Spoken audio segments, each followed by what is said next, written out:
This is going to be long and complicated, but I need to get it off my chest.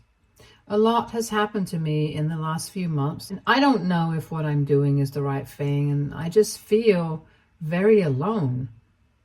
I, male 17, live with my father. My mother passed away less than a year ago. She had been sick with cancer for a very long time before that. I think she had been in and out of the hospital since I was 13 years old. The last few years have been very hard on us as a family, and since Dad was the sole breadwinner, I had to take on the role of primary caretaker for my mother. Sometimes her sister, my Aunt Edna, female, 38, would come and help out, but it was mostly me and Mom. I tried my best to take care of her, and I would do it all over again without complaints. I just miss her a lot, and it feels horrible not to have her around anymore. It has been a long time now, but I still keep missing her. Not a day goes by that I don't go to sleep without talking to her and telling her about my day. I just cannot forget her, even though everyone around me has. Sometimes it feels as though she never existed.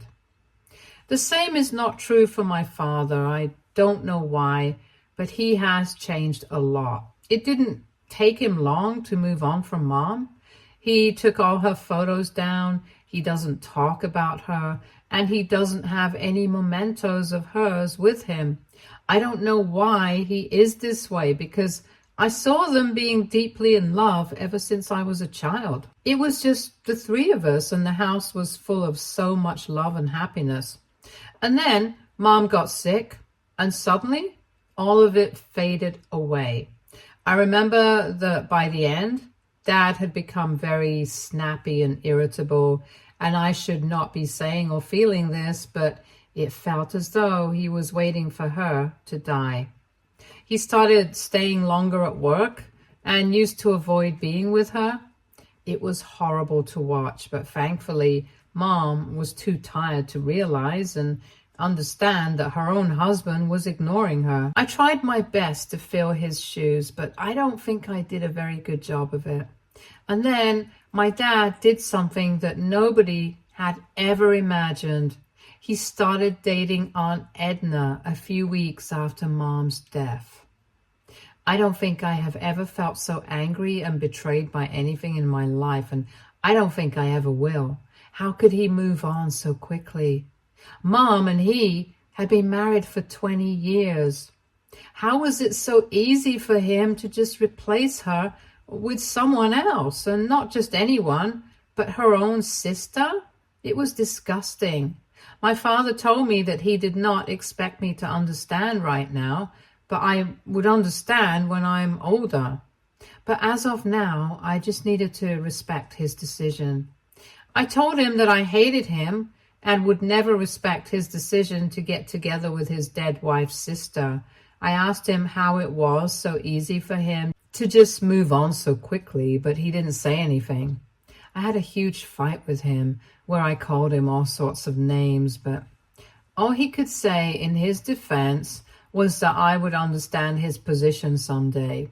I told him that he was a disgusting piece of shit and that I hoped I never became a man like him. I know I hurt him with my words, but I wanted to. I wanted him to feel the pain I was feeling, the pain Mom would have felt.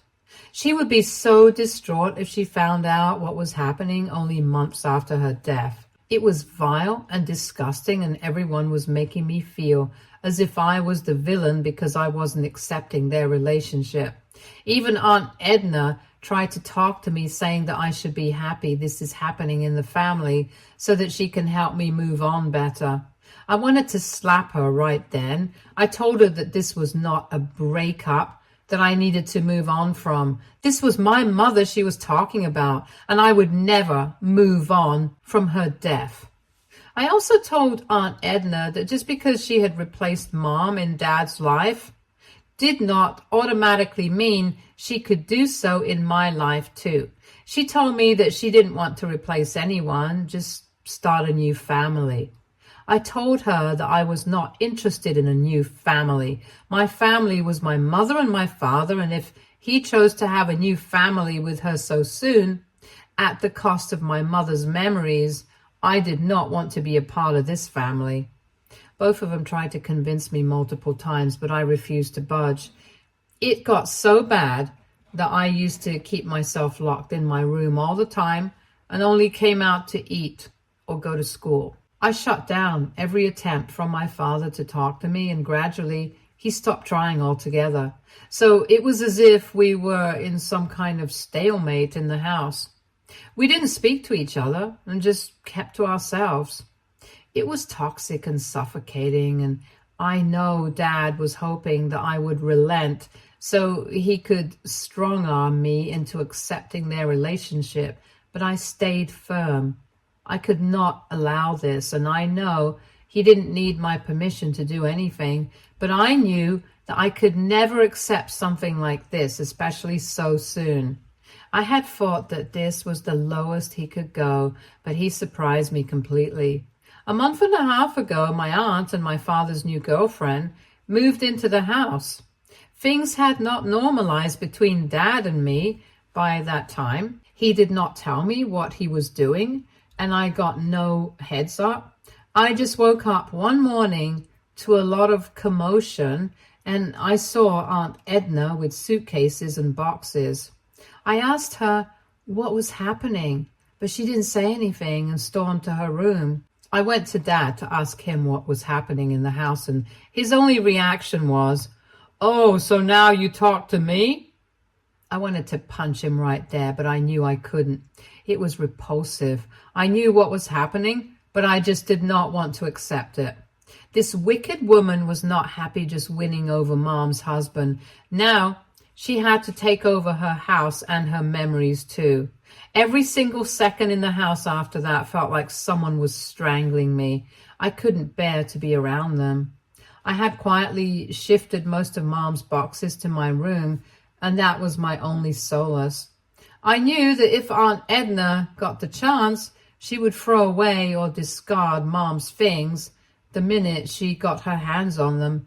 She tried to do it too. She asked Dad multiple times where Mom's things were kept, and Dad kept saying that I had them in my room.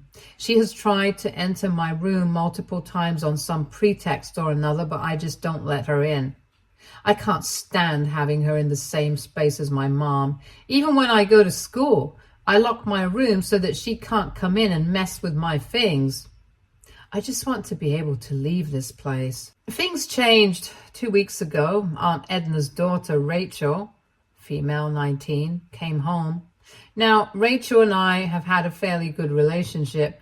We are close in age, so we spent a lot of time together growing up. It was as though I had a real sister. But then Mom got sick, and I spent most of my time caring for her, so Rachel and I kind of drifted apart. We did keep in touch, but we weren't as close as we used to be. Aunt Edna moved Rachel into the house 2 weeks ago. I was kind of happy to see her because I felt I would now have someone to talk to. But Dad said that since there wasn't enough room in the house for 4 people, I needed to crash at a friend's place for a couple of days until they figured something out. I looked at him in disbelief. I asked him that if the house did not have space for 4 people, which it never really did, why did he allow Rachel to come here? He said Rachel was in trouble, and as family, it was our duty to help her. I said I was his family too, just like Mom was, but he had no issues in dropping us the minute Aunt Edna waltzed into his life. He didn't say anything to that, but told me I had to compromise and stop being difficult, or he would be forced to take action. To be honest, nothing this man does really surprises me anymore. He has sunk to such a horrid level that now I expect him to be a disgusting piece of crap anyway. I wasn't worried about myself. I could have actually crashed at a couple of friends' places. I was worried about Mom's stuff. I knew that with me gone, Aunt Edna would try and do something to that, and I wouldn't be able to stop it. And my dad doesn't care enough about either me or his dead wife to stop Aunt Edna. I was worried sick about Mom's stuff, and I just didn't leave. I went to my room and locked myself inside. Edna kept on banging on the door a couple of hours later, asking me to come out so that we could talk. But I just didn't listen to her. I didn't leave my room that day. I was mortified about what could happen, and my paranoia was reaching new heights. The next day, I woke up quite early, locked my room, and went downstairs to grab something to eat. To my utter shock, Dad was sleeping on the couch, waiting for me, it seems. The moment he heard me, he got up and told me that he wanted to talk to me. I said I was not interested in talking to him. I tried to grab something from the fridge and sprint back upstairs, but he blocked my way. I tried to move past him, but I was unsuccessful. He told me point blank that I had a week to move out because they couldn't house me anymore, and that he was choosing Rachel over me because I was an insufferable and ungrateful brat who had no gratitude for what he was doing for me. So he would just stop doing it. He told me the maximum he would do out of the goodness of his heart was to send me some money for expenses, but that I needed to leave and make room for his new family. I had tears rolling down my eyes. I didn't even recognize this man. I thought I had only lost one parent, but that was when I realized my other parent did not even look at me as his child. I was just a person to him, or rather a burden that he could shrug off any time he wanted, and I knew that I was powerless in front of him. I could not do anything. I had to listen to him because at the end of the day, this was his house, and he was the one who was feeding me and taking care of me, and he did not owe me anything. At any given point in time, he could just choose to stop supporting me, and I had to be okay with that. I'm turning 18 soon anyway, so he can use that as his defense as well. I know it is favoritism and hypocrisy because he is willing to house and support a 19-year-old Rachel, but not his own son.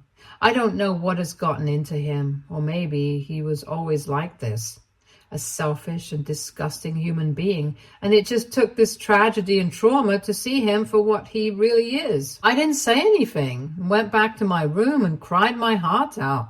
I was being abandoned by my only living parent, and despite everything he had been doing to me for the last few months, it still hurt. We hadn't been talking to each other, and I had begun to realize that maybe I didn't matter to him.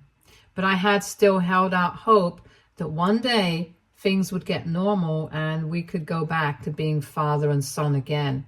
Clearly, that is never going to happen, and I feel like a moron for believing that this was even a possibility.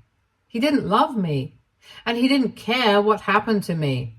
As long as he got to stay with Aunt Edna, he did not care about anything else. I didn't know where I would go or where I would keep all of Mom's stuff. I was willing to keep only 2 pairs of clothes for myself, but I just couldn't part with any of Mom's things. They are the only bits of her I have left, and I can never let them go, ever. A few hours later, I heard a knock at the door. I did not want to open it, but it was Rachel on the other end. She said that she wanted to help me and that I needed to talk to Grandpa, maternal grandfather, as soon as I could. She then slid a letter under my door. I didn't trust her, if I'm being honest. I know she was a good person, but it had been years since we had had an actual contact or bond. And at the end of the day, she was her mother's daughter, and her loyalty lay with her mother and no one else. So I was very skeptical, but I was also out of options, so I decided to talk to Grandpa. I mean, how much worse could it get than it actually was at this moment? I called up my grandpa, he lives in a different state, and started bawling on the phone when I heard his voice. He asked me what was wrong, and I somehow managed to string together coherent sentences to tell him what was happening. It took me a long time to tell him the details of what was happening, and I also told him that it was Rachel who asked me to contact him. He said that he was very happy to hear from me, and he had actually been asking my dad to get me to talk to him for a few months now. But Dad kept saying that I wasn't interested in talking to him. He had wanted to call me, but he had lost his phone and all his contacts, and Dad never gave him my number. He told me that he would take care of everything and that I didn't have to worry. He said that he would be flying down to my city as soon as possible, but I had to be very careful and not reveal this information to anybody. He said that he would be in touch and that I didn't have to worry about anything. But until the time he comes, I had to ensure that I stayed in the house and didn't move out. He said that he would try to be here by next week, but if that didn't happen, he would let me know. He explicitly told me to not leave the house unless and until he comes, and to not leave Mom's things unattended or unlocked. I felt both frightened and relieved after talking to him. Relieved because I know he will do something and either get me out or make my father see sense, and also because it feels good and light to be able to talk to an elder. I have been an adult for a long time now, and I just want the luxury to be a kid for a while. And I was frightened because I really did not know what would happen now. It seems so serious, and Grandpa has always been the jolly kind. I know he lost his daughter, but I have my doubts that he is going to stand up for me in front of his other daughter. Things just seem like a mess right now, and the only thing I can do at this point is wait it out. I can only wait for him to come and save me from this mess that my life has become. Update 1. Things have taken a drastic turn now. It now makes absolute sense. I had no idea why Dad was behaving this way earlier, but now that Grandpa is here and he is sorting things out, I get what's happening. Grandpa came a week ago and asked me to meet him. He sent me the address of the hotel he was staying at. He told me to get all of Mom's things and that he would send a car. I moved my stuff and Mom's stuff out and told Dad and Aunt Edna that I was leaving. Rachel was at work at that time. I went over to Grandpa's room in the hotel with all the stuff, and he started rummaging through it looking for something. He finally found what he was looking for. It was a document, but not just any document. They were the papers of the house we currently live in. Then he told me what was really happening. When Rachel and I were born, Grandpa had gifted houses to both of us. Extravagant, I know, but he's loaded, as I have found out. He said that he wanted to do something for us, and instead of setting up college funds, he outright bought us houses. Now, the house that is legally supposed to be mine is the one that we lived in all my life. The issue, however, was that since we were minors, both Rachel and me, the house was under the legal guardianship, for lack of a better word, of our respective mothers until we turned 18. I had never known anything about this, and I don't blame Mom at all because she was very sick, and it might have slipped her mind. Why Dad didn't say anything to me is a different question altogether. Anyway, the houses were supposed to come to us when we turned 18. Rachel's house was formally transferred into her name a year ago, a couple of months after she turned 18. It's the same house that Aunt Edna and Rachel had been living in. Now, the issue with my house was that since Mom had passed away before I turned 18, the house would temporarily go to my other guardian, that is my father, until I turned 18. That was what was originally intended. And Grandpa suspects that Aunt Edna and Dad are scheming together to get the house transferred into their names legally, or just steal the papers before I turn 18 so that I cannot do anything about it. This is also why Dad never told me about the house, according to Grandpa, and now it all makes sense. Why they kept trying to look through Mom's stuff, why Dad has been aloof, and why Aunt Edna has suddenly come. I asked Grandpa what happened to Rachel's house, and he said that the minute Rachel got to know what her mother was up to, she kicked her out of the house. It caused a huge rift between mother and daughter, but they haven't been seeing eye to eye for a couple of years now. That seems strange to me, because if that was so, why had she come to live with us? Grandpa said that Rachel was worried about me and even more concerned because Aunt Edna had moved in with Dad. She had been in constant touch with Grandpa, and both of them had decided that I needed to be moved out and I needed to know the truth about everything. That was why she had come home, but nobody suspected her, and Aunt Edna thought that she was trying to make amends. I asked Grandpa what we could do now, since I still had a couple of months before I turned 18. Then Grandpa told me that Mom had actually begun to suspect that Dad had designs on the house when she was sick. She also had a hunch that Dad was having an affair, but she did not know who it was. I think it was Aunt Edna all along. That was when she called Grandpa and asked him to sit with her and get the guardianship details of the house changed. As it stands now, my dad is not the legal caretaker of the house until I turn 18. Mom had, without his knowledge, changed the clause in the document and made Grandpa the caretaker. That was the document he was looking for, and that was the document my father had no idea existed. So all his attempts at taking over the house were moot because he has no guardianship over it anyway. I know this is not the legal terminology for it, but this is how Grandpa explained it to me, and this is what I understand. So essentially, Dad has no right to be in the house anymore. And my grandpa is going to do just that. He said that he has decided he's going to live with me in the house until I turn 18, and since he is the guardian as of now, he is going to throw Dad and Aunt Edna out. I got scared when he said that. I couldn't believe that I had this kind of power over my dad, and to be honest, I wouldn't know what to do with it. I'm still a kid who lost his mom and has a troubled family, and I don't want to get embroiled in legal issues too. I have handed over the reins to Grandpa, and I'm just going to do as he says. I'm too exhausted by whatever has been going on, and I just need some peace. I told Grandpa that I would do as he says, and he told me not to worry. I just hope these issues resolve themselves, because I don't think I have it in me to take any more drama or hurt. I'm completely broken, and I just want out.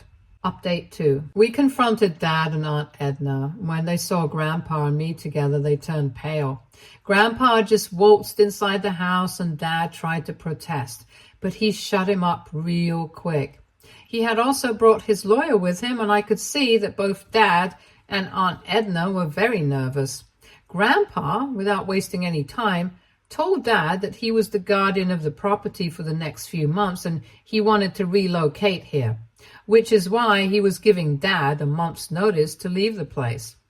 My dad got up and started yelling at Grandpa that he had no legal standing, and very harsh words were exchanged. My grandpa just showed him the copy of the new papers, the ones that Mom had made in secret, and my dad's jaw hit the floor. He said that this was a forgery and that he didn't believe it. But Grandpa said that Mom had the right to change the nominee whenever she wanted to, and she had done it.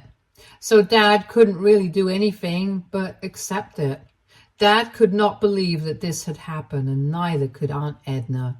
Rachel was laughing. It genuinely seemed that she was enjoying this entire meltdown, and for the first time, she came over to my side and hugged me. I hugged her back and thanked her for everything she had done for me. When Aunt Edna saw this, she realized that Rachel had gone behind her back to help me, and she yanked her arm and slapped her straight across the face. She hit her really hard, and now Rachel has a cut on her face. And the badass girl that she is, she just started grinning and said that she was now going to press charges. Aunt Edna sank to the floor in tears. She kept on saying that she was her daughter and that she couldn't do something like this, but I could see the hate in Rachel's eyes. She's not going to let Aunt Edna get off easy. Dad realized that all of this was developing into a huge shit show, and both he and his little girlfriend were caught on the wrong side. Here, he starts to make amends. He tried to take me aside and talk to me, but Grandpa stopped him. He said that there was no need now to talk to me since he had made it very clear that his loyalties lay with Aunt Edna, not me. Dad said that this was between father and son, and Grandpa had no right to interfere. I told Dad that Grandpa has every right to interfere, and I did not want to talk to him anyway. Nothing he could say to me now would make any difference. And finally, all the pent-up anger came out. I called him every name in the book and told him everything that I really thought of him. I told him that he was a failure of a husband and dad, and therefore a failure of a man. I said that he had the chance to make things right and to let us be a family again, but he was too greedy and selfish to ever want anything that would ease others' pain. I don't even remember half the things I said because I had no control over myself in that moment. When I stopped, everyone was quiet. Rachel just took me upstairs to my room and sat with me for a long time. I feel so grateful that I at least have someone to look out for me, my sister and my grandfather. I don't know what I would be doing if they hadn't been here with me. I don't know what is going to happen next, but at least I know that I won't have to fight this battle alone anymore. I know now that I have support and that I am not wrong for not accepting my father's treatment of me and his complete disregard and disrespect for the memories of my mother. Update 3. This will be my final update for all of those who were hoping for a dramatic and teary-eyed reconciliation between father and son. I'm sorry to burst your bubble, but none of that has happened. Rachel pressed charges on Aunt Edna. Aunt Edna tried every trick in the book to stop her, but Rachel is as stubborn as one can get. Grandpa has moved in and Dad has a month to move out. He has been trying to talk to me one-on-one, but I reject every attempt. Moreover, Grandpa is keeping vigil and my dad is really scared of him, so he isn't trying anything again. We got back all of Mom's stuff. It's still safely kept in my room and I plan on putting it back in place once Dad is gone. I will seal Mom's room because I don't need an entire house to myself anyway. A lot of you suggested I go to therapy to deal with everything that has happened. I suggested the same to Grandpa. And while he doesn't believe in this stuff, he has given me money to get help. Rachel has been coming over every day to give me company. I hate how we had all this distance between us, but I know that she has always been looking out for me. She has said she's going to help me find a good therapist and that we can always hang out together. It's not a very happy update, but it seems like things will soon fall into place. I don't think I'm ever going to talk to my dad again, even if he does feel remorse, which he doesn't at this point. The trust has been broken and nothing on earth can make it the same again. Thanks, Reddit. You have helped a lot. Stay tuned for more stories from our girl relationships.